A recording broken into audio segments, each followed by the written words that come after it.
Bismillahirrahmanirrahim. Assalamualaikum warahmatullahi wabarakatuh. Apa kabar anak-anakku semua? Alhamdulillah pada hari ini kita dapat berjumpa kembali dalam pembelajaran pendidikan agama Islam kelas 6 semester ganjil SD Masjid Syuhada Yogyakarta. Pada hari ini kita akan mempelajari bersama tentang akhlakul karimah atau perilaku terpuji, akhlak yang mulia, sebagaimana dicontohkan oleh Rasulullah Muhammad Sallallahu Alaihi Wasallam.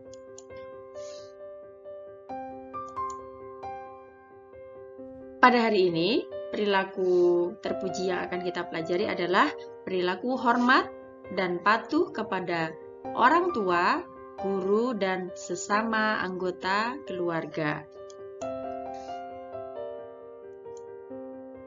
Kompetensi dasar pada pembelajaran kali ini adalah KD 3.5, memahami perilaku hormat dan patuh kepada orang tua, guru, dan sesama anggota keluarga.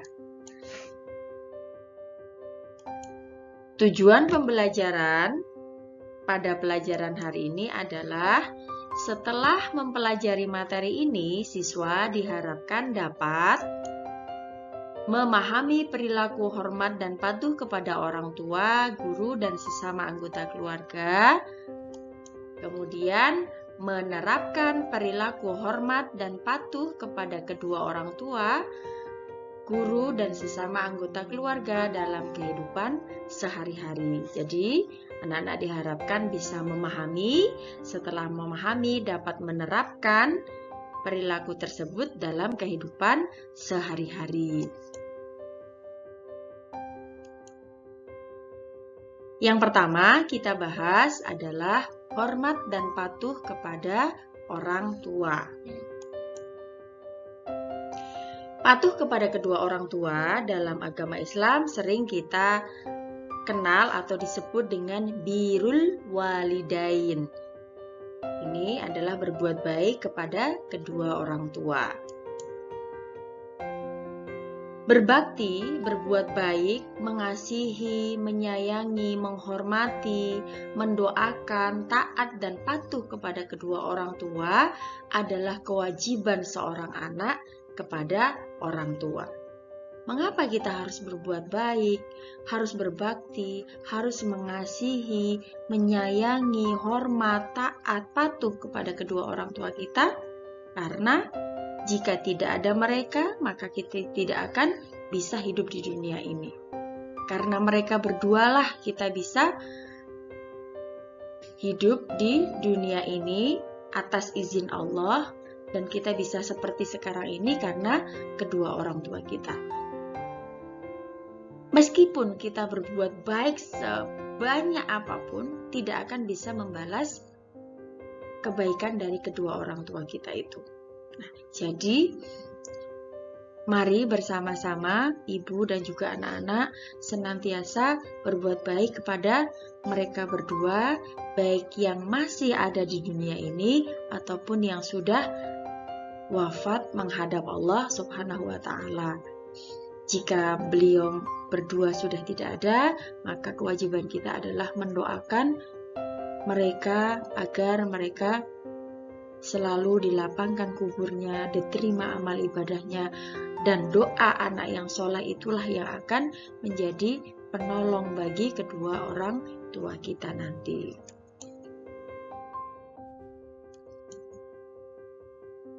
Dasar-dasar perintah berbuat baik kepada kedua orang tua. Jadi, perintah berbuat baik kepada kedua orang tua ini ada dasarnya.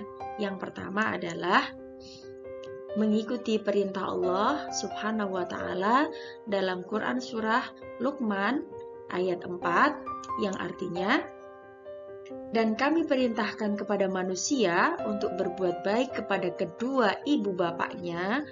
Ibunya telah mengandungnya dalam keadaan lemah yang bertambah-tambah dan menyapihnya dalam 2 tahun. Bersyukurlah kepadaku dan kepada kedua orang tuamu atau kepada kedua orang ibu bapakmu, hanya kepadakulah kembalimu.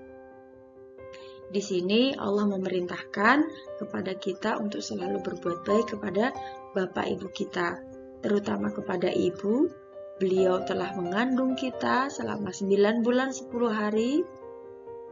Selama mengandung, begitu berat beban yang beliau bawa ke sana kemari dalam keadaan perut yang semakin membesar, semakin tambah berat.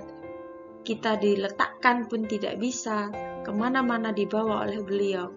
Setelah lahir pun, penderitaan beliau belum selesai. Beliau harus menyusui kita selama 2 tahun, kemudian merawat kita. Setelah 2 tahun, masih harus merawat lagi kita sampai besar, sampai nanti menikah. Itulah beban yang tanggung oleh kedua orang tua kita, terutama ibu kita. Kemudian ayah, beliaulah yang telah bekerja, membanting tulang, mencari nafkah untuk menghidupi kita, ibu kita, sehingga seluruh keluarga dapat hidup dengan baik. Kedua orang tua kita tidak akan bisa dibalas dengan apapun kebaikan mereka berdua, selain berbakti dan selalu mendoakan mereka. Kemudian dasar yang kedua adalah perintah Rasulullah Shallallahu Alaihi Wasallam dalam hadis riwayat Tirmidzi. Sebenarnya ada beberapa hadis yang menyampaikan tentang hal ini. Quran pun ada beberapa surat yang menjelaskan tentang ini. Namun ibu sampaikan satu di antara yang ada. Perintah Rasulullah SAW dalam hadis Tirmidzi menyebutkan bahwa keridhaan Allah terletak kepada keridhaan kedua orang tua dan kemarahan Allah terletak pada kemarahan kedua orang tua. Suhtullah, ridullah fi ridul walidain, wa suhtullah fi suhtil walidain.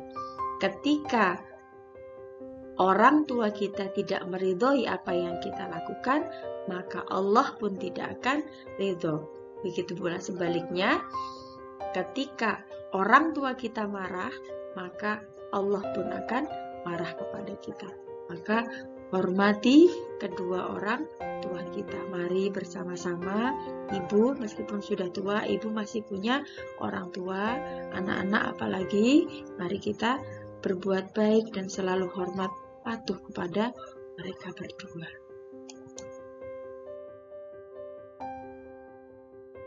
Perilaku yang mencerminkan sikap hormat dan patuh kepada orang tua adalah, di sini akan ibu sampaikan beberapa contoh sikap yang menunjukkan bahwa kita patuh kepada orang tua kita.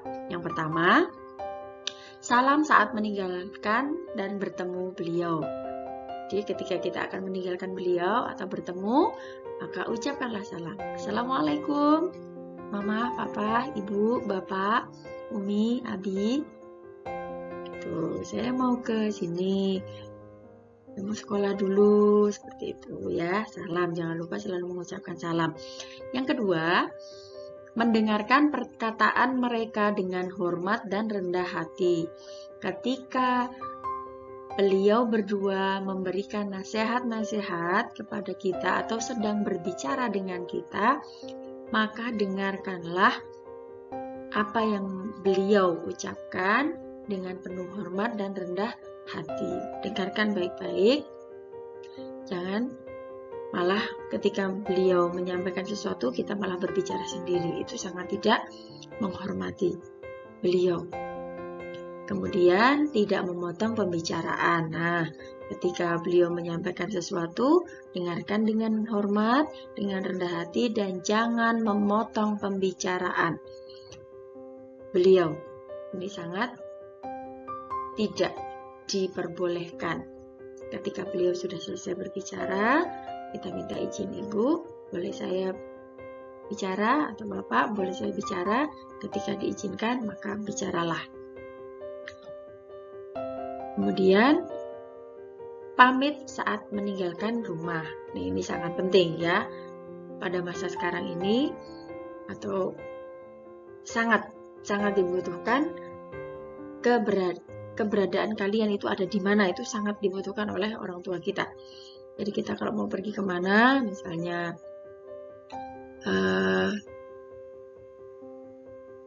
Vinto mau pergi ke mana gitu, Mah mohon pamit, Vinto mau pergi ke rumahnya Budi, mau belajar kelompok. Nanti di sana Vinto sampai pukul 12. Jadi insya Allah setelah itu nanti saya pulang ke rumah. Nah, itu akan membuat orang tua menjadi tenang, tidak kepikiran. Jadi tahu, oh jam sekian ini Vinto berada di rumahnya Budi, seperti itu. Mungkin nanti kalau perlu berikan nomor teleponnya. Ini nomor teleponnya mamahnya Budi, Ma, atau ini nomor teleponnya Budi, Ma. Nanti kalau mau ngecek, nah itu sangat lebih baik lagi.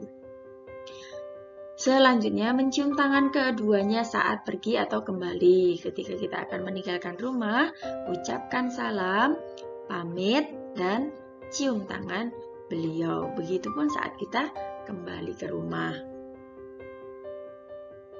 Membantu pekerjaan rumah dan mendoakan setiap hari. Membantu pekerjaan rumah yang dapat kita lakukan seperti apa misalnya? Menyapu lantai, mencuci piring, gelas, mencuci baju pun bisa kita lakukan, atau membantu ayah berkebun, mencuci mobil, mencuci motor. Nah, itu adalah hal-hal yang bisa kita lakukan untuk membantu pekerjaan rumah orang tua kita. Dan kemudian mendoakan setiap saat. Ini adalah bentuk bakti kita kepada kedua orang tua kita. Bahkan saat kita meninggal nanti, semuanya akan hilang kecuali 3 hal, yaitu amal soleh, doa, anak soleh yang selalu mendoakan orang tuanya. Jadi doa anak soleh itu sangat berarti bagi kedua orang tua yang sudah meninggalkan kita. Nah, ini tadi adalah beberapa sikap yang menunjukkan bahwa kita hormat dan patuh kepada kedua orang tua.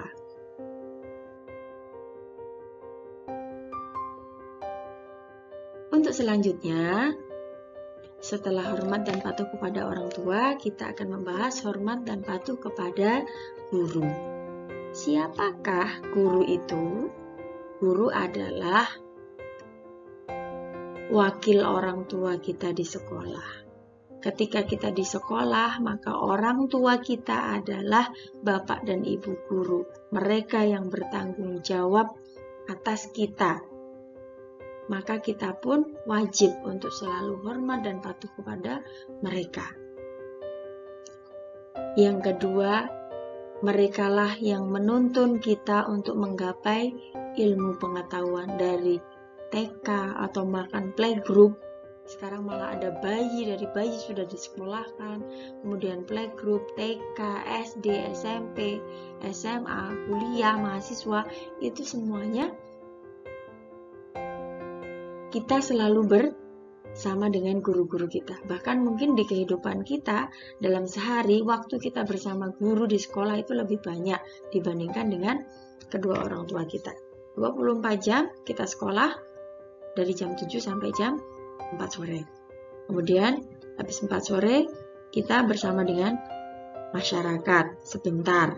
Kemudian malam kita tidur, itu pun sudah tidak bersama dengan orang tua kita. Jadi kita lebih banyak bersama dengan bapak dan ibu guru kita, karena mereka lah yang menuntun kita untuk menggapai ilmu. Mereka lah orang tua kita di sekolah. Mereka pula lah yang membimbing kita untuk belajar di sekolah. Mereka pula lah yang membimbing kita untuk membaca dan menulis, mengajari kita membaca dan menulis. yaitu bapak dan ibu guru kita. Mereka pula lah yang melatih kita dalam berbagai hal. Yang tadinya tidak bisa menangkap bola, dilatih sama bapak ibu guru olahraga, gak bisa menyapu, dilatih, diajari untuk menyapu, tidak bisa membaca, tidak bisa menulis. Itu semua jasa dari bapak dan ibu guru kita, maka wajib hukumnya kita untuk selalu hormat dan patuh kepada beliau semuanya.